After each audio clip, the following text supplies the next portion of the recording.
The Journey to English Fluency. Hi, friends. Today I am sharing with you how my students became fluent in English. I once taught a shy student. He would only speak with me and avoided conversations with his classmates. I gently encouraged him to interact with other students. At first, he was anxious, but gradually, he began to feel more at ease. He discovered new ways to express his thoughts, and his speaking skills steadily improved. One effective way to boost fluency is to talk about subjects you're passionate about. When you discuss something you genuinely enjoy, you speak with more energy, and the words flow more naturally.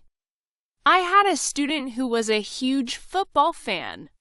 Every day, he would share his thoughts on football with me. This daily practice strengthened his fluency because he was speaking about something that truly excited him. Gaining fluency also means being okay with not knowing every word. Sometimes you might get stuck, and that's perfectly fine. Try to explain the idea differently. I once worked with a student who always wanted the perfect word. If he couldn't remember it, he would stop speaking entirely. I told him, if you forget the word, describe it in other terms. This strategy helped him maintain the conversation even when specific vocabulary escaped him. One day, a student asked me, "Teacher, how long does it take to become fluent?" I replied, "It depends on how consistently you practice." Some learners become fluent within a few months, while others need more time. The key is to keep moving forward and not give up. This particular student practiced daily and soon noticed real improvement. Another useful tip is to practice speaking in front of a mirror. When you observe yourself, you become more aware of your facial expressions and body language. I had a quiet student who felt uncomfortable speaking in front of others. I suggested she rehearse in front of a mirror. This simple method helped build her confidence, and before long, she was speaking much more fluently.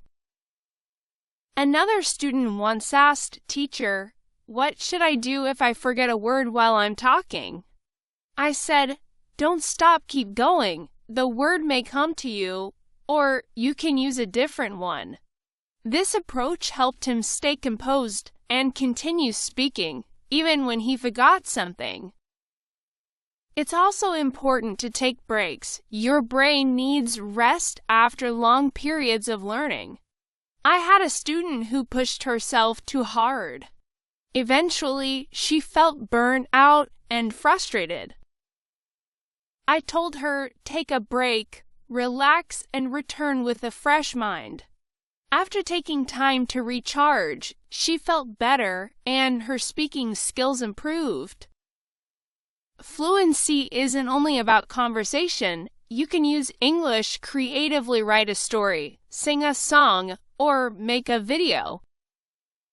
One of my students loved writing. She would compose short stories in English every day. This helped her practice new vocabulary and sentence structures.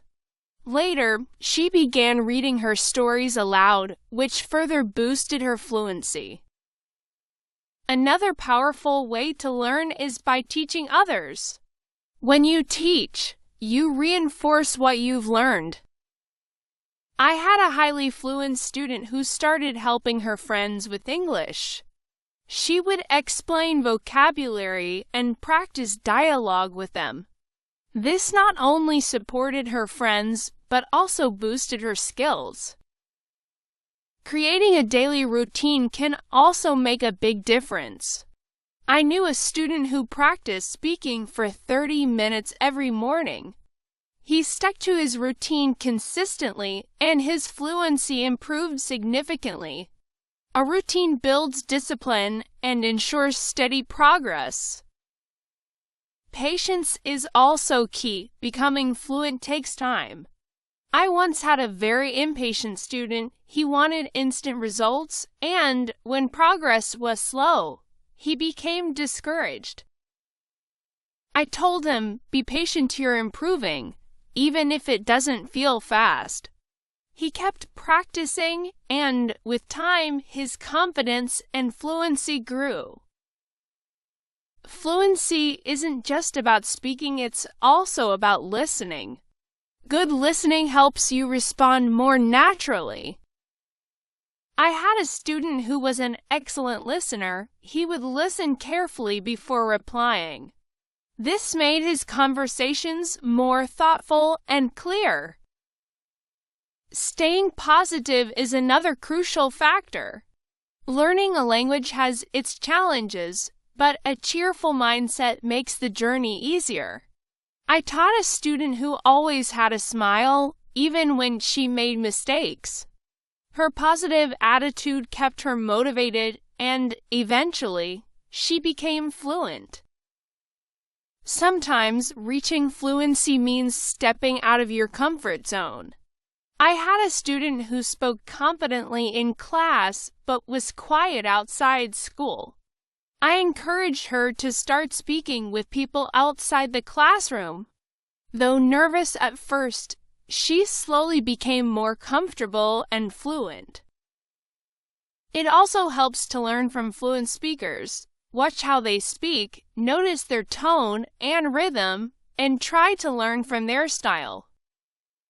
I had a student who admired a famous English speaker. She watched his videos and practiced mimicking his speaking style. This helped her develop her fluency and confidence.